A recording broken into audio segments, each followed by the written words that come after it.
सगळ्यात भित्रा प्राणी आम्हाला शिकवलं ससा. ससा नाही, हिंदू. खोटा शब्द आहे. सगळ्यात भित्रा प्राणी ससा खोटा शब्द आहे. सगळ्यात भित्रा प्राणी हिंदू. देवासाठी एकत्र येऊ शकत नाही, देशासाठी ओपनली बोलू शकत नाही, धर्मासाठी धडधडीनं काम करू शकत नाही. आम्हाला हजार भीत्या. अहो मी कीर्तनात असा बोलायला लागलो की ज्यांनी मला बोलवलं ते बरेच कार्यकर्ते येतात. महाराज अहो तसलं बोलू नका, आमच्या गावात 4-5च घर आहेत, जावाय करून घे की, अडचण काय आहे तुला?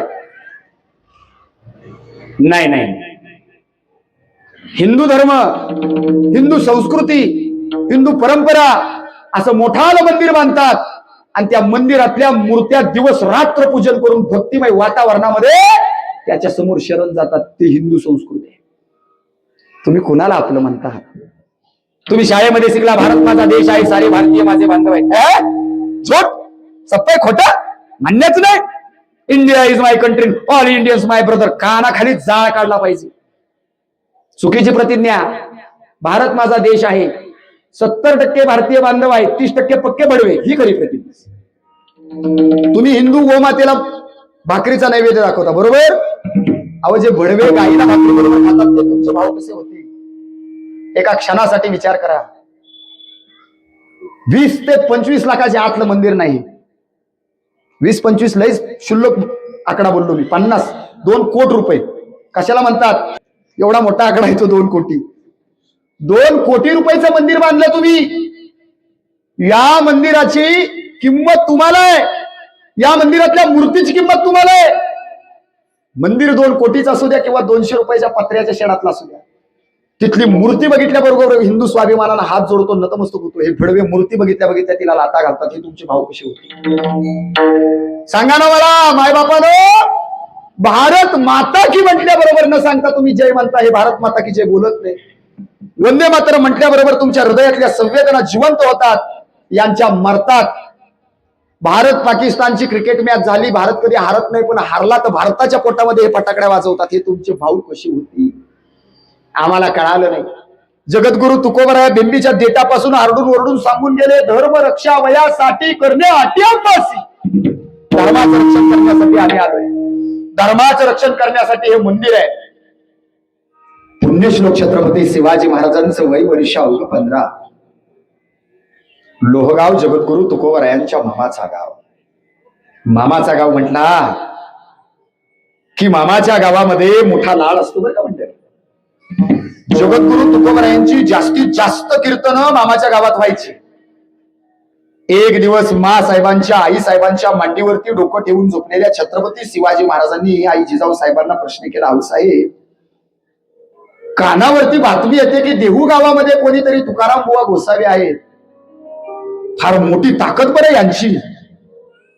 म्हणे मंबाजी बुवाच्या नावाच्या गावातल्या माणसानं त्यांना येड्या बाबळीच्या काठ्याच्या काठीनं मारलं आणि तुकोबा ते कीर्तनाला आले नाहीत म्हणून त्यांची हात चेपायला घरी गेली. आऊसाहेब 5 पातशाया महाराष्ट्राच्या छताडावरती नंगा नाच घालतायत. देव डोळ्याला पाहायला भेटत नाही, धर्माचं तर काही बोलायचं कामच नाही, कुठं शिल्लकच नाही. देवाविषयी, देशाविषयी, धर्माविषयी निष्ठाची तर शिल्लक नाही. आऊसाहेब जगद्वंदनीय तुकोबरायांच्या सारखी माणसं या मातीत जन्माला आली, किती मोठेपणा आहे ना हो हे. आणि त्या आऊसाहेबांना छत्रपतींनी विचारल्याबरोबर आऊसाहेब सांगतात, शिवबा मग तुम्हाला त्या तुकोबरायांच्या दर्शनाची काही लालसा, काही अभिलाषा? छत्रपती सट्ट दिशी उभे राहिले. 15 वर्ष वय आहे माझ्या शिवबांचं. आणि शिवबाराजे उभे राहतात. आऊसाहेब जाऊ की आम्ही, आमची फार इच्छा, साधूचं संतांचं दर्शन घेतलं ना तर स्वराज करण्यासाठी आमच्या बाहुबलाची शक्ती डबल होईल, ताकद 2 पटीनं वाढेल. आम्हास वाटतं आम्ही जावं त्या विठोबाच्या मंदिरात, तुकोबाचं कीर्तन ऐकावं, त्या तुकोबांच्या समोर बसावं, देवाच्या, देशाच्या, धर्माच्या 4 गोष्टी ऐकाव्या. आऊसाहेब जाऊ का हो आम्ही जाऊ का? जिजाऊ आई साहेबांनी लेकराच्या डोक्यावरून हात फिरवला, लावून या हात पुरवाईला माता सांगितली चिंता करा. शिवबा नक्की जा. देवा धर्माच्या गोष्टी ऐकाल तर रामाचं रामराज्य आणण्यासाठी तुम्हाला बळकटी मिळेल. तुकोबांचं कीर्तन ऐकाल तर द्वारकेच्या सिंहासनावरचा कृष्णबंध तुम्हाला सोपं जाईल. त्या हिरण्यकश्यपूला फाडणारा नरसिंह तुमच्या उरात प्रवेश करेल. त्याच्यासाठी तुम्ही कीर्तनाला गेलाच पाहिजे. जा जा तुम्ही कीर्तनाला जा. 15.5 वर्षाचे माझे छत्रपती शिवाजी महाराज घोड्यावरती मान ठोकली, घोड्याची फुगीर आवळून बांधली आणि आपल्या 5-7 मावळ्यांच्या बरोबर जगद्गुरु तुकोबरायांच्या कीर्तनात जाऊन बसले. कीर्तन रंगात आलं होतं. तुकोबरायांनी डोळे मिटले होते. गळ्यातल्या विनेच्या तारेला झंकार द्यायचे आणि डाव्या हाताने चिपळ्यांचा नाद झिंकायचा. पकवाजानं पकवाजावरती थाप टाकली की मेलेल्या जनावराच्या कातड्यातून सुद्धा विठ्ठल विठ्ठलचा नाम उद्गारायचा. आणि हा परमार्थाचा व्याप पाहिला आणि छत्रपती शिवाजी राजा भारावून गेलो. अहो लहानच जीव होता तो. 15.5 वर्षाचे छत्रपती एक धडक स्वतःचा देह तुकोबरायांच्या चरणावरती ढासळून दिला. साष्टांग दंडवत घातला. तुकोबांनी डोळे उघडले. कीर्तनामध्ये दंडवत घालणारी व्यक्ती पहिल्यांदाच पाहिली. कोण म्हणून दोन्ही खांद्याला हात लावला आणि उभं केलं.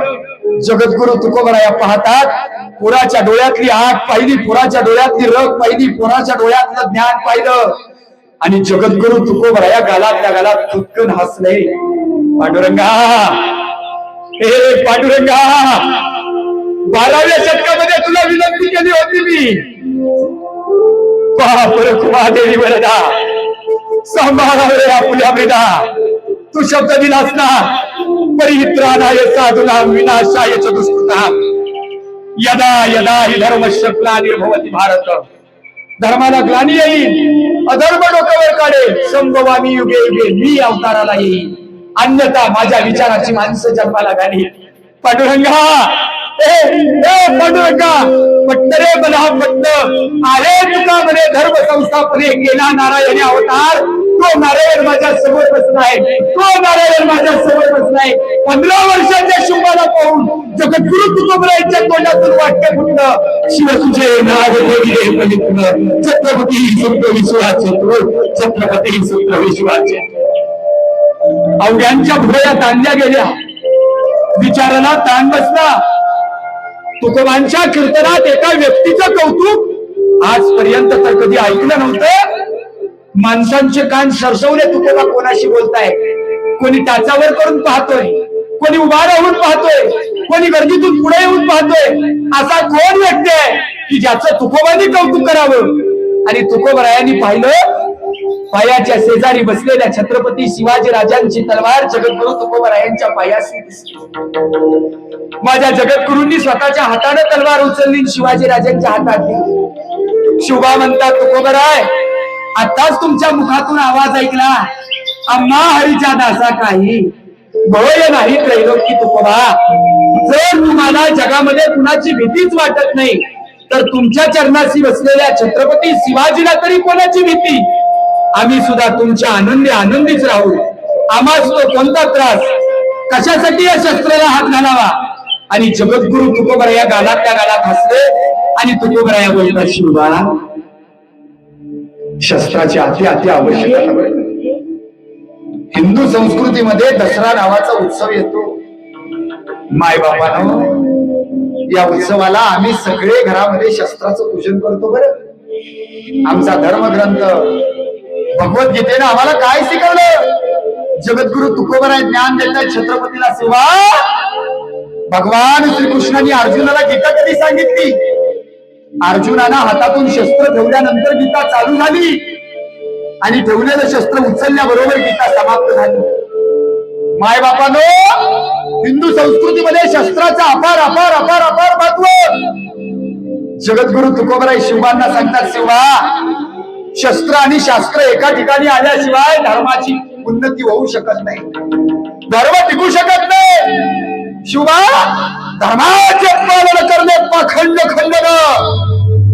पाखंडांचं खंडन करायचं असेल ना शिवा, हातातली तलवार हातातच असावी, ती कधी खाली ठेवू नका. ते शस्त्र तुमच्या हातात असू द्या शिवा.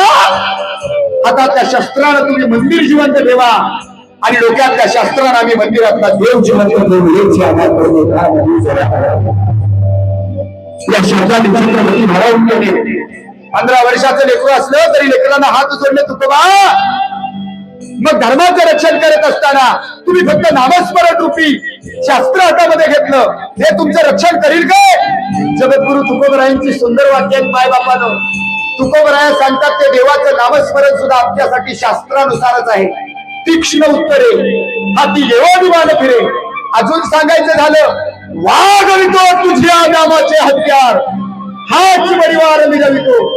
अजून सांगायचं झालं, शांती कलग हाती, काळासिते कागविती. त्या देवाचं नामस्मरण तुकोबा शस्त्रासारखंच आमच्या बरोबर लढतो आणि म्हणून अधर्माच्या विरोधात लढण्याचं आम्हाला बळ येतं. तुम्हीही देवाचं नामस्मरण आपलं करा.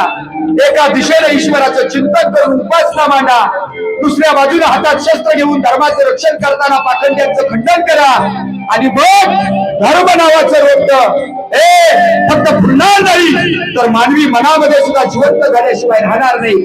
आणि या जगद्गुरु तुकोबरायांच्या विचारांना छत्रपती शिवाजी महाराजांनी साथ दिली. म्हणून तर छत्रपती शिवाजी महाराज नेहमी उपासना करायची, जगदंब जगदंब जगदंब.